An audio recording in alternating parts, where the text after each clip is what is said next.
안녕하십니까, 권근용입니다. 저는 질병관리청 예방접종기획과장입니다. 예방접종기획과는 기존의 예방접종관리과에서 함께 하고 있었던 신종감염병에 대한 예방접종 대응 전략, 그리고 여러 가지 국가 예방접종 사업에 대한 접종 계획, 그리고 접종 기획을 하는 과입니다. 그리고 오늘 또 말씀드릴 예방접종의 실시 기준을 마련하고 또 예방접종의 효과평가 등을 수행하는 그런 예방접종 전반에 대한 기획을 하는 과입니다.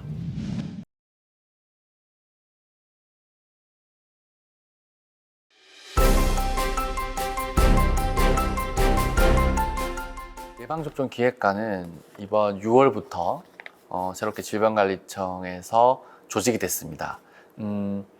기존의 예방접종은 우리가 계속해서 국가 예방접종 사업을 확대해 나갔지만 이제 어떤 방법으로 어떤 기준에 따라서 우리가 국가 예방접종 사업을 확대해 나가는지에 대한 명확한 기준과 근거가 좀 부족했던 것이 사실입니다. 그래서 그 부분들을 국가 예방접종 사업을 어떻게 확대해 나갈 건가를 기획하고, 또 두 번째는 이제 우리가 백신을 국가 예방접종 사업으로 쓰고 있지만 이 백신이 계속해서 국민들에게 감염병 예방에 효과가 있는 것이냐, 얼마만큼 효과의 변화가 있느냐 또는 없느냐, 이 부분들을 모니터링해 나가는 체계가 조금 부족했어요. 그래서 그런 부분들을 우리가 지금 쓰고 있는 백신들의 효과를 체계적으로 평가할 수 있는 그런 틀을 만드는 것이 이제 주된 업무이고요. 또한 이번처럼 예방접종이 어떻게 접종할 수 있고 또 어떤 기준으로 할 수 있느냐, 이런 부분들에 대한 실시 기준을 만드는 그런 부분들을 주된 업무로 하고 있습니다.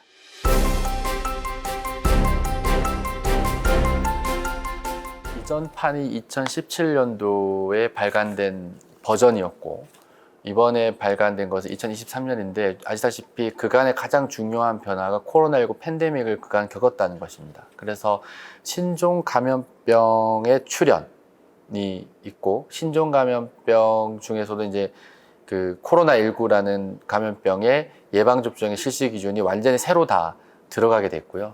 그리고 그 사이에 대상포진 백신의 새로운 백신이 개발이 됐습니다. 그래서 그 백신에 대한 설명, 그리고 또 특수한 상황, 즉 그 만성질환이 있거나 면역저하 요인이 있는 상황에서 예방접종을 어떻게 할 것인지, 이 부분이 새롭게 들어가게 됐고, 또 여러 가지 DTP나 Tdep, 그리고 일본 내염 백신, 여러 가지 좀 세부적인 부분에서의 그런 변경 사항들이 이번에 반영이 됐습니다. 구체적으로 말씀드리면 HPV 백신은 종류에 관계없이 이제 2회 접종의 연령, 일정, 접종 간격을 통일하였고요. 그리고 성인은 기존에는 매 10년마다 TD 백신을 접종할 수 있었던 것을 이제 Tdep 백신도 10년마다 접종 가능하도록 기준을 변경하였습니다. 그리고 임신부는 매 임신시마다 임신 27주에서 36주에 그 Tdep 백신을 접종할 수 있도록 개정하였습니다.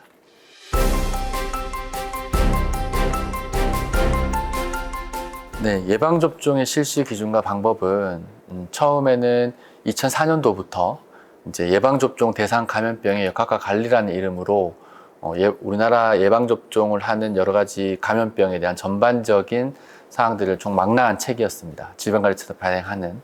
그것이 이제 5판까지, 2017년에 5판까지 개정이 됐었고, 이번 2023년에 6년 만에 6판이 개정이 된 거고요. 하지만 이제 그 이름이 예방접종의 실시 기준과 방법으로 바뀌었는데요. 그것은 본래의 그 내용의 목적이 예방접종을 어떻게 실시하고 또 예방접종을 하는 근거가 어떻게 되는지를 기술한 것입니다.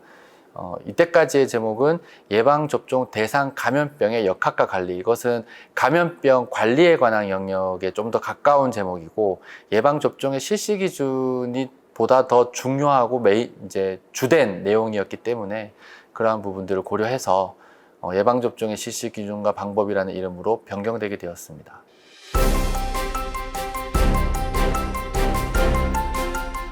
워낙에 이 내용이 방대하고 또 각각의 질병들의 역학이나 또 발생 상황, 그리고 거기에 따른 뭐 진단, 치료 방법, 또 예방접종의 기준, 이런 부분들이 굉장히 빠르게 업데이트되고 있어요. 그래서 이런 부분들을 얼마나 이제 올드데이트하지 않게 빨리빨리 담느냐가 관건이라고 생각을 했고, 그 부분에 좀 주안점을 뒀습니다. 그리고 이 실시 기준을 개정하는 연구를 2021년 2월부터 이제 서울대 최원하 교수님, 그리고 지금 예방접종 전문위원회 위원장님이기도 하신데요.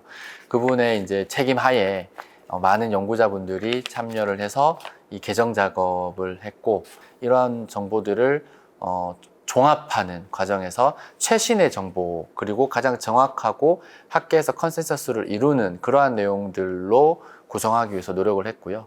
우리나라의 백신 전문가 약 20여 명이 이 작업에 참여해 주셨고, 그분들의 많은 수고와 노력 덕분에 이러한 정보들이 정리될 수 있었다고 생각을 합니다.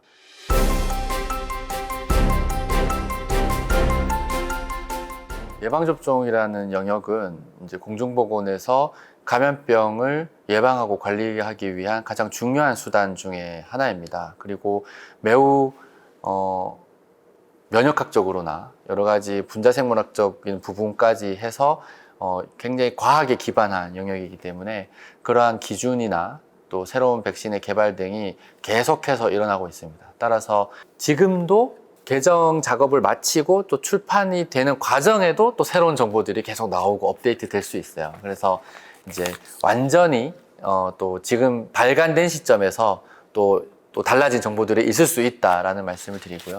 그리고 특히 코로나19 예방접종 같은 경우에는 그 접종 대상, 뭐 간격, 연령 이런 부분들이 굉장히 지난 2년 반 동안 빨리 변경이 이루어졌던 부분이기도 합니다. 그래서 이제 어느 시점으로 보느냐에 따라서 실시 기준이 달라질 수 있고, 또 처음에 시작할 때 썼던 백신은 지금은 쓰지 않는 백신이 된 부분도 있고, 또 접종의 패러다임이 1차, 2차, 3차, 4차 뭐 이렇게 이어져 오던 백신의 접종의 개념에서 이제는 약간의 정기적인 그런 추세, 정기적인 접종으로 변화하는 추세도 있기 때문에 이러한 실시 기준들은 또 조금만 시간이 지나면 이제 예전 것이 되어 버릴 수는 있습니다. 하지만 이제 그만큼 최신의 정보를 담기 위해서 노력했다라는 점을 강조드리고 싶고요.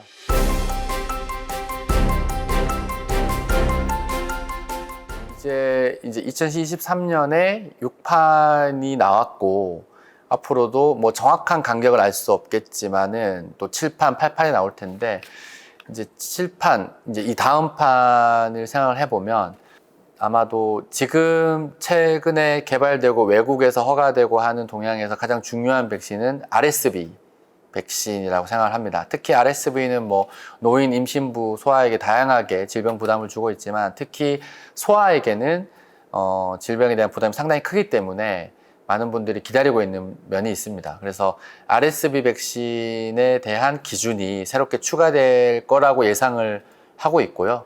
그리고 또 폐렴구균 백신이 지금 15가, 20가 계속해서 이제 그 커버하는 이제 균주를 확대해 나가는 추세로 계속해서 개발이 되고 있기 때문에, 그러한 폐렴구균에 대한 여러 가지 신규 백신에 대한 추가적인 실시 기준이 계속해서 업데이트 되지 않을까 생각을 하고 있습니다.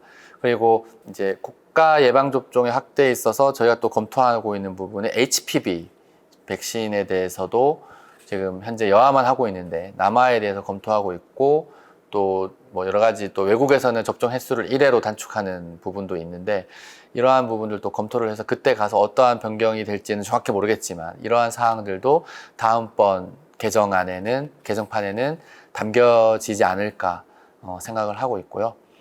또 인플루엔자에 있어서도 지금 뭐 최근에는 이제 지금 4가 백신을 하고 있는데, 이제 야마가타형이 최근에 이제 좀 발생 빈도가 없거나 굉장히 낮은 부분을 보이고 있어서 다시 3가로 돌아가자라는 또 의견들도 나오고 있는 상황이고, 아니면 4가를 가더라도 또 다른 타겟팅을 좀 더 높일 수 있는 방법으로 4가를 개선하자라는 얘기도 있고, 또 하이도즈, 그러니까 항원량을 좀 더 높인 그러한 백신, 그리고 면역 증강제를 추가한 그러한 인플루엔자 백신도 미국에서는 지금 사용되고 있기 때문에 그러한 부분도 인플루엔자 백신에 있어서도 앞으로 또 변화되는 상황들이 담길 수 있지 않을까 생각을 하고 있습니다.